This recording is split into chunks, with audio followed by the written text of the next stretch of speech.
নমস্কার বন্ধুরা, আশা করি আপনারা সকলে ভালো আছেন। বাঙালির উৎসবের দিন শুরু হয়ে গেছে। বাঙালির যে কোনো অকেশনে মিষ্টি ছাড়া চলে না। তাই আমি ঘরোয়া পদ্ধতিতে কম খরচে যে মিষ্টি তৈরি করা যায় কিছু মিষ্টি রেসিপি শেয়ার করব।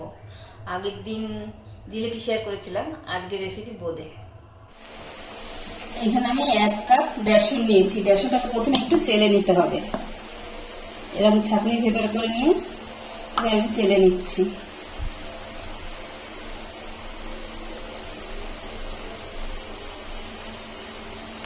ভেতরে অনেক ডেলা ডেলা রয়েছে, এই জন্যই চেলে নিচ্ছি।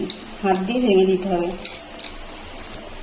আরো 1 কাপের মতন নিলাম, একটু কম আছে 1 কাপের থেকে।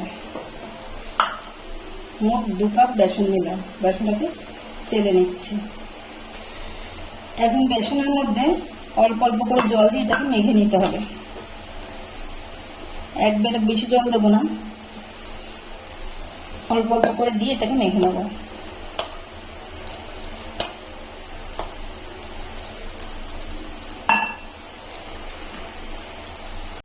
এই যে বেসনটাকে এইভাবে মেখে নিয়েছি আমি। এখন বেসনটাকে ভালো করে ফেটাতে হবে। এখন এরকম হাত দিয়ে ঘুরিয়ে ঘুরিয়ে অনেকটা সময় নিয়ে এটা ফেটাতে হবে। সময় নিয়ে এটাকে ফেটাতে হবে। ফেটাতে ফেটাতে এটা সাদা হয়ে যাবে এবং হালকা হয়ে যাবে। ধরে এরকম ফেটিয়ে নিয়েছি। এখন চেক করে দেখবো আমার ফেটানো ঠিকঠাক আছে কিনা। চেক করার জন্য আমি এখানে বাটিতে একটু জল নিয়েছি। এখন জলের মধ্যে একটুখানি ব্যাটার দিয়ে দেখবো। দেখুন, ফেটানো আমার হয়নি। বেসনটা আমার জলের নিচে ডুবে রয়েছে। আমার আরও অনেকক্ষণ ফেটাতে হবে। আমি আরও কিছুক্ষণ ফেটাচ্ছি, তারপর আবার চেক করে দেখব। এখন ফেটাতে ফেটাতে অনেকটাই সাদা হয়ে গেছে আর হালকাও হয়ে যাচ্ছে। মাঝে মধ্যে একটু এইভাবেও ফেটিয়ে নেবেন, এরকম করে নেবেন। এখন আমি চেক করে দেখছি আমার ফেটানো ঠিকঠাক আছে, একদম হালকা হয়ে গেছে।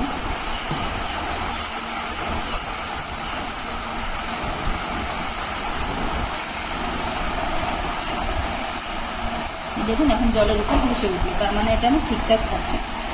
আগে জলের মধ্যে ডুবে গেছিল বেসনটা, আগে যখন চেক করে দেখেছিলাম। এখন এটা উপরে ভেসে উঠছে। এখন এর মধ্যে জল মেশাতে হবে। এখন অল্প অল্প করে একটু জল মেশাবো। একবারে বেশি জল ঢেলে দেবেন না, তাহলে পাতলা হয়ে গেলে একবার এগুলো ভালো হবে না। আমি পাতলা করে নিয়েছি, ঘনত্বটা এরকমই রেখেছি। এখন আর জল দিচ্ছি না, পরে বোঁদে দিয়ে দেখবো। যদি মনে হয় আর একটু জল লাগবে পরে দেবো, কেন প্রথমে পাতলা হয়ে গেলে একদম বেসনটাই আমার পুরো নষ্ট হয়ে যাবে। এখন আমি একটা বাটিতে কিছুটা ঢেলে নিচ্ছি। দোকানের মতো লুক আনার জন্য আমি এর মধ্যে একটু ফুড কালার দিচ্ছি। এর মধ্যে 2 ফোঁটা আমি রেড কালার দিয়ে দেবো।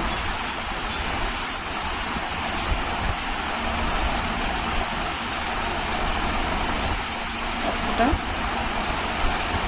2 ফোঁটা।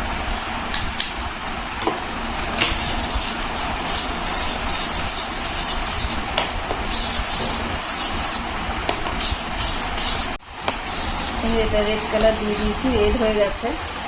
এটার মধ্যে আমি 2 ফোঁটা ইয়েলো কালার দেবো। আপনারা বাড়ির জন্য যদি ভাজেন তাহলে কালার না দিলে কোনো অসুবিধা নেই। আমি দেখা সৌন্দর্যের জন্য দিচ্ছি।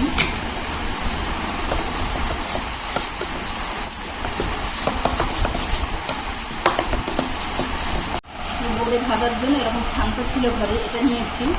এরকম যদি ছান্তা থাকে এটাও ভাজতে পারেন, নাহলে এরকম ফুটো থালা যদি থাকে, না হলে এরকম ফুটো, এটা কী বলে, গামলা হোক যা হোক, যে কোনো ছিদ্রযুক্ত বাসন থাকলেই হবে। এখন বোঁদেটা আমার ঠিকঠাক মতন ফেটানো হয়েছে কি না, বোঁদে না বেসনটা আমি একটু চেক করে দেখবো। তেলের মধ্যে চেক করতে গেলে নষ্ট হয়ে যাবে বেসনটা।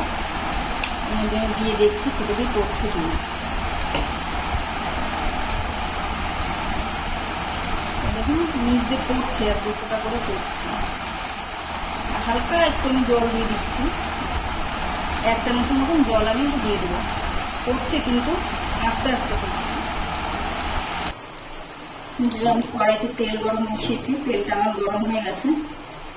এখন আমি এর মধ্যে বোঁদেগুলো ছাড়বো। আমি এটা নিয়েছি, এটা সুবিধা হবে। এটা দিয়ে ভাজলে আমার সুবিধা হবে, চারিদিকটা পড়লে আর ভয় থাকে না।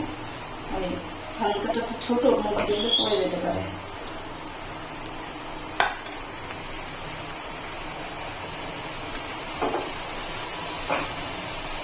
শুধু ধরে থাকবো, কোনো কিছু করছি না, আমি শুধু ধরে রেখে দিয়েছি। কোনো ঝাঁকাঝাঁকি করা যাবে না, আপনি যেটা করবেন ওরকম ভাবেই রেখে দিতে হবে, তাহলে গোল গোল হবে। আর কড়াই থেকে কতটা উঁচুতে রেখেছি লক্ষ্য করুন। খুব বেশি উঁচুতে করলে কিন্তু আবার বোঝাগুলো ভালো হবে না, আর নিচু করলে মানে একটু নিচু করলেও ভালো হবে না। এখন একটু নাড়িয়ে চাড়িয়ে নিতে হবে, একটু হালকা লাল করে ভেজে নেওয়া, খুব বেশি না, খুব বেশি কড়া হয়ে গেলে আবার রস ঢুকবে না। হালকা একটু লাল লাল করে, হালকা লাল লাল হয়ে গেছে। এখন আমি তুলে নেবো।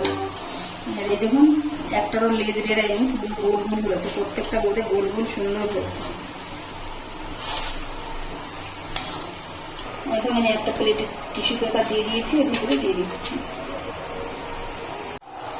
মানে যে কয়বারই বানাবো আমি, যে কয়বারই দেবো, পাত্রটা ভালো করে ধুয়ে আবার মুছে নিতে হবে, তাহলে বড়গুলো ভালো হবে, তাহলে ভালো হবে না। আবারও আমি দিয়ে দিচ্ছি।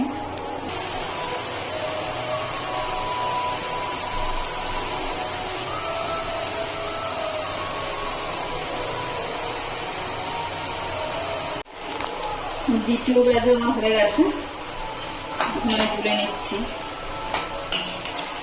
এই দেখুন দ্বিতীয় ব্যাচের বোঁদেগুলো খুব সুন্দর হয়েছে, একটাও টেরা বেঁকা হয়নি, পুরো গোল। এইগুলো আমি সবগুলো ভেজে নিচ্ছি। লাল বোঁদেগুলো ভেজে নিচ্ছি, এটা ছান্তায় করে দেখাচ্ছি, আগে তো গামলাটা দেখিয়েছিলাম।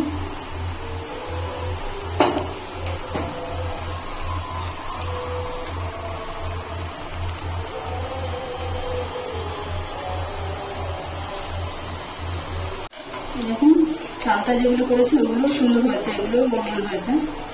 নিচ্ছি, আমি একটা কড়াই বসিয়েছি, এখন আমি চিনি দিয়ে দিচ্ছি।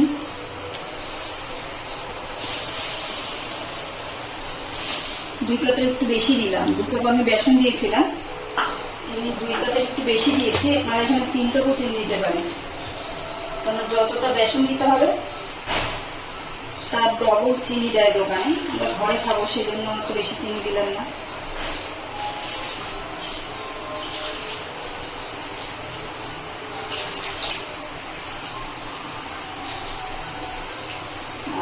জল দিলাম 3 লিটার।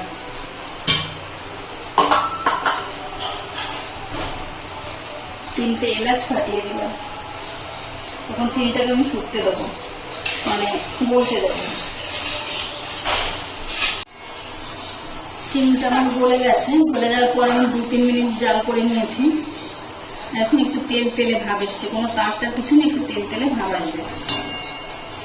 এখন আমি এর মধ্যে দিয়ে দিচ্ছি একটু লেবুর রস, দিয়ে দিচ্ছি 1 চামচের মতো ঘি, তাহলে ঘি ভাজা মনে হয়। এবার আমি বোঁদেগুলো সব ভেজে নিচ্ছি। লালগুলো দিয়ে দিলাম, লালগুলো একটু অল্প করেই দিলাম।